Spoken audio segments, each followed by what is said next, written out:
Students, आज जो topic हम करेंगे उसका नाम है रेशियो एनालिसिस।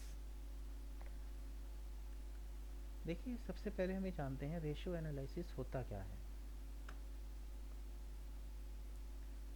आप सभी को मालूम है कि जो हम फाइनेंशियल रिपोर्टिंग करते हैं यानी फाइनेंशियल अकाउंट जो हम तैयार करते हैं, उनको तैयार करने का जो हमारा बेसिक ऑब्जेक्टिव होता है वो होता है कि हम सारी फाइनेंशियल ट्रांजैक्शन को रिकॉर्ड करके ओवरऑल एक पिक्चर जो है जो ऑर्गेनाइजेशन की है वो प्रेजेंट कर पाएँ। यानी ऑर्गेनाइजेशन की परफॉर्मेंस कैसी रही है ऑन द फाइनेंशियल बेसिस, जैसे कि profits, loss, income, expenses, sales, purchase, firm की एसेट्स, लाइबिलिटीज़, ये सब जो है कितनी है, क्या इसमें एडवांसमेंट हुआ है, क्या ये डिक्रीज़ हुई है, क्या इसमें चेंजेस हुए हैं, ये सब उसमें जो है हम लोग रिकॉर्ड करते हैं। और रिकॉर्ड करके उनको जो है हम एक जो है उनकी एक स्टेटमेंट बना करके ये प्रेजेंट करना चाहते हैं, दिखाना चाहते हैं कि जो परफॉर्मेंस है ऑर्गेनाइजेशन की वो किस तरह से जो है उस टाइम पीरियड में रही है। उसी से ही हम अंदाज़ा लगाते हैं कि ऑर्गेनाइजेशन का जो प्रोग्रेस है वो कितना हो रहा है, कहीं वो ऐसा तो नहीं है कि वो डिक्लाइन हो रही हो। तो फाइनेंशियल अकाउंट्स की या फाइनेंशियल स्टेटमेंट्स की ये एक बेसिक जो है रिक्वायरमेंट होती है कि वो ओवरऑल पिक्चर जो है जो फर्म की है वो प्रेजेंट करें। लेकिन देखिए, कई बार क्या होता है, कुछ चीज़ें ऐसी होती हैं जिन्हें कि फाइनेंशियल अकाउंटिंग के थ्रू हम डायरेक्टली जो है वो रिप्रेजेंट नहीं कर पाते। वहाँ पर हमें कुछ ऐसी टेक्निक्स या टूल्स का यूज़ करना पड़ता है जिससे कि उन इंफॉर्मेशन को और ज़्यादा यूज़फुल बनाया जा सके, ताकि वो और ज़्यादा जो है उनसे हम प्रोडक्टिव इंफॉर्मेशन जो है ले सकें और उनसे हम आगे फर्म को कंट्रोल कर सकें। तो मैनेजर्स के सामने, क्योंकि मेन काम ही होता है कि उनको अपनी फर्म की जो पोजीशन है उसको कंट्रोल करना है, फाइनेंशियल पोजीशन कंट्रोल करना है, मैनेजमेंट को कंट्रोल करना है। तो वहाँ की जो ओवरऑल फाइनेंशियल पोजीशन है और उसके थ्रू जो इन्फॉर्मेशन उनको अकाउंट्स के थ्रू मिल रही है वो उनके लिए सफिशेंट नहीं होती कि वो उनसे जो है फर्म की पोजीशन का एक्चुअल में जो है अंदाज़ा है वो लगा पाएँ और उसके बेसिस पर डिसीजन ले पाएँ। तो उन इंफॉर्मेशन को और ज़्यादा यूज़फुल बनाने के लिए और ज़्यादा प्रोडक्टिव बनाने के लिए हम कुछ टूल्स और टेक्निक्स का यूज़ करते हैं, जिनमें से एक है रेशियो एनालिसिस। ये एक इफ़ेक्टिव कंट्रोल टेक्निक है मैनेजर कंट्रोल की, जिसके थ्रू हम जो फाइनेंशियल इंफॉर्मेशंस हैं उनको एक प्रोडक्टिव इंफॉर्मेशन में बदलते हैं, जिससे कि उन इंफॉर्मेशन को आगे हम कंट्रोलिंग में यूज कर सकें। और इन इंफॉर्मेशन से जो है ना केवल इंटरनल जो सेटिस्फेक्शन मिलता है मैनेजर्स को काम करने का या उनको काम को समझने का या उसको आगे कंट्रोल करने का, साथ साथ इन इंफॉर्मेशन का बाहर एक्सटर्नल जो लोग होते हैं, जिनका जो स्टेक होल्डर्स होते हैं, जिनका फर्म में ऑर्गेनाइजेशन में अपना कुछ स्टेक होता है या कोई इनको जो है उनका कोई इंटरेस्ट होता है, वो भी जो है इस इंफॉर्मेशन से बहुत ज़्यादा जो है फर्म की जो जो प्रोग्रेस है, जो उनकी जो वर्किंग कंडीशन है, उनका अंदाज़ा आसानी से लगा सकते हैं। तो रेशियो एनालिसिस इसमें जो है सबसे इम्पोर्टेंट रोल प्ले कर सकता है, इसीलिए रेशियो एनालिसिस को मैनेजमेंट अकाउंटिंग में यूज़ किया जाता है। अब ये कैसे करता है, इसके लिए जो है मैं आपको एक एग्जांपल दे के बताता हूँ। देखिए, इसमें एक एग्जांपल जो हम क्रिएट करते हैं उसमें एक फर्म है जिसने 1 लाख रुपए का प्रॉफिट कमाया।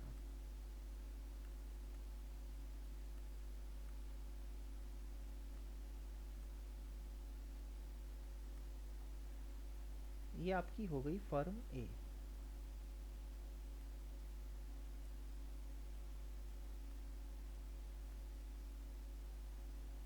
ठीक है, एक फर्म आपकी सेकंड हम ले लेते हैं, क्योंकि कंपैरिजन करने के लिए एक दूसरा भी चाहिए।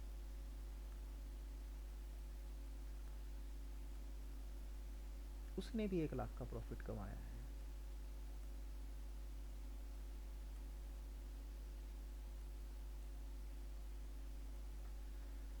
अब अगर हमें दोनों फर्म ये कहें कि कौन सी फर्म का प्रॉफिट बढ़िया है, कौन सी फर्म अच्छा काम कर रही है, तो बताइए हम कैसे बताएं कि ये फर्म अच्छा काम कर रही है, ये खराब काम कर रही है। दोनों का ही प्रॉफिट 1 लाख रुपए है, हमें तो ये लगेगा दोनों ही बढ़िया काम कर रही हैं या दोनों बराबर काम कर रही हैं, ज़्यादा यही जवाब दे सकते हैं।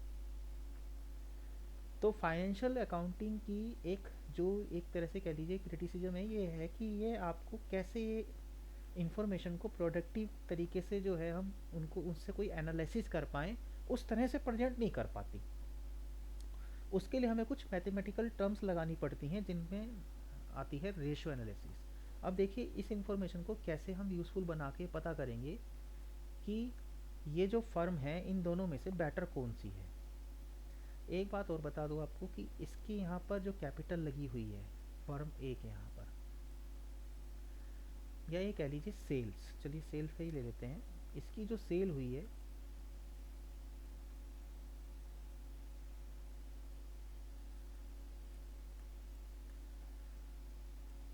वो हुई है 10 लाख की।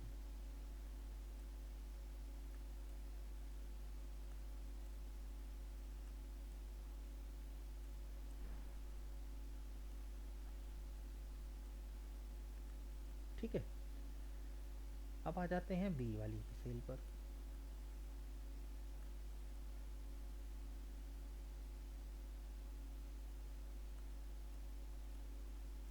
इसकी सेल हुई है, आप खुद बताइएगा,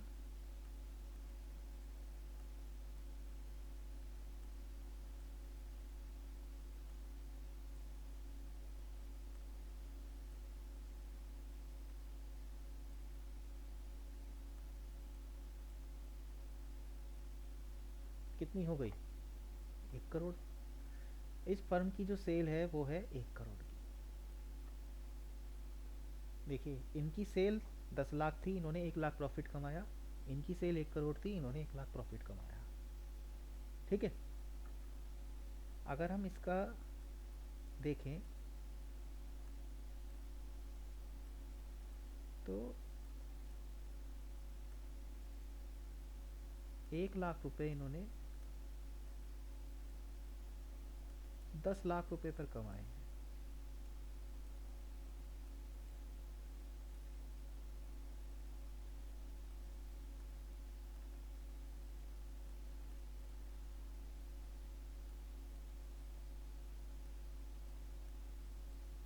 तो कितने परसेंट प्रॉफिट कमाया है इन्होंने,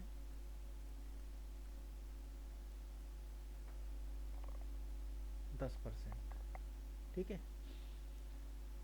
ये हमने रेशो का यूज़ करा, हमने रेशो की टेक्निक लगाई, रेशो लिया कि इन्होंने कितनी सेल पर कितने रुपए प्रॉफिट कमाया है, तो वो कितने परसेंट बैठता है, तो ये 10% आया।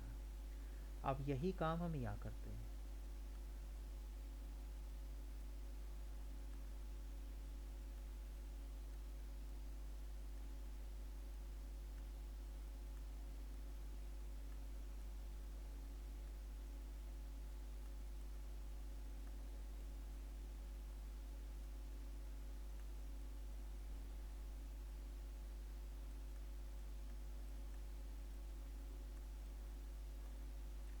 यहाँ कितना आ रहा है,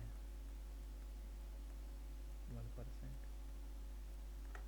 तो देखने में दोनों के प्रॉफिट एक जैसे थे, लेकिन जब हमने इनका रेशो लिया इनकी सेल के साथ में, तो हमें ये पता चला कि फर्म ए का प्रॉफिट है 10% और फर्म बी का प्रॉफिट है 1%। यानी ये इन्फॉर्मेशन हमारे लिए प्रोडक्टिव होगी। इसका मतलब है फर्म बी जो है वो बढ़िया प्रॉफिट नहीं कमा रही है, भले ही चाहे वो 1 लाख रुपए कमा रही है। तो इस तरह से जो मैथमेटिकली फंक्शन होते हैं, जो रेशो एनालिसिस होता है, इसमें हम कुछ रेशोस लेते हैं पर्टिकुलर आइटम के, उनसे रिलेटेड जो पर्टिकुलर बेस्ड होते हैं उनके ऊपर।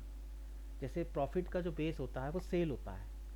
तो इस तरह से जो जिस एरिया से रिलेटेड या जिस पर्टिकुलर सेक्टर से रिलेटेड हमें इंफॉर्मेशन चाहिए, उस पर्टिकुलर आइटम का जो बेस होगा उस पर हम उसका जो है एक रेशो लेकर ये देखना चाहते हैं कि उन कितने क्या उसका रेशो क्या है, और उसका फिर हम कंपैरिजन करते हैं अपने पास्ट डाटा से, अपने कॉम्पिटिटर के डाटा से, या कुछ इसमें सेलेक्टेड नॉर्म्स होती हैं उनसे, और फिर देखते हैं कि परफॉर्मेंस क्या है।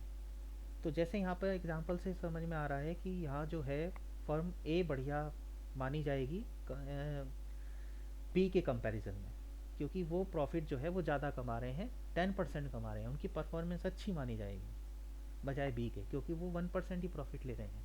1 करोड़ की सेल पे 1 लाख रुपए कमा रहे हैं, वो 10 लाख की सेल पे 10 लाख रुपए कमा रहे हैं। अगर वो 1 करोड़ की सेल करते तो वो 10 लाख रुपए कमा रहे होते। इसका मतलब तो यही माना जाएगा। तो इस तरह से जो है रेशो एनालिसिस जो है हमारी हेल्प कर देता है, जो इन्फॉर्मेशन हमारे पास आई है फाइनेंशियल अकाउंट से उनको और ज़्यादा प्रोडक्टिव बना देता है।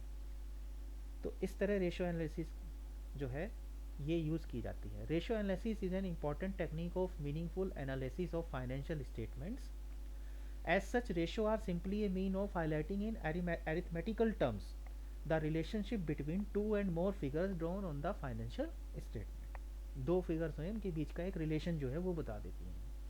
The ratio is calculated by dividing one item of the relation by the other, जैसा मैंने अभी आपको करके बताया है। The dividing number is known is the base number, the other number is expressed in relation to this base number. ठीक है, तो इस तरह से रेशो एनालिसिस जो है वो यूज़ किया जाता है।